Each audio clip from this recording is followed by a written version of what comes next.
লুমাজা আল্লাহর কাছে এক ভয়াবহ অপরাধ।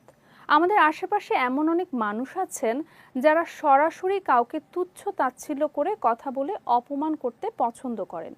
পবিত্র কোরআনে আল্লাহ তাআলা এই মানুষগুলোকেই লুমাজা বলে উল্লেখ করেছেন।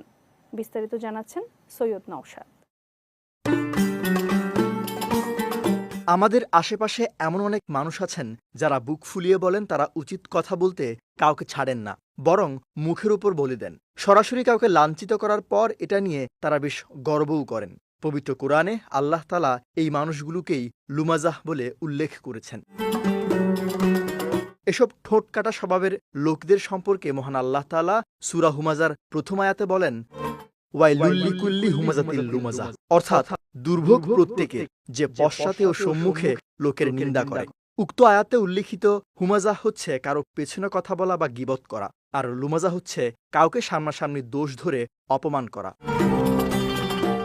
হযরত কাতাদা রহমাতুল্লাহ আলাইহি বলেন, সূরা হুমাজার ভাবার্থ হল মুখের ভাষায় এবং চোখের ইশারায় আল্লাহর বান্দাদের কষ্ট দেয়া। বর্তমান সমাজে গীবত এবং কাউকে তাচ্ছিল্য ভরে কোনো কিছু বলাটা মহামারী আকার ধারণ করেছে, অথচ মহান আল্লাহ তাআলা এই মানুষদেরকে পরিবর্তন হতে বলেছেন সূরা হুমাজাতে।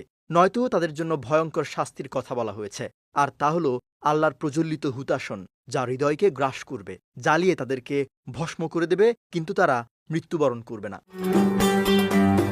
প্রিয়নবী হযরত মুহাম্মদ সাল্লাল্লাহু আলাইহি ওয়াসাল্লামও লুমাজা সম্পর্কে একাধিক হাদিস বর্ণনা করেছেন।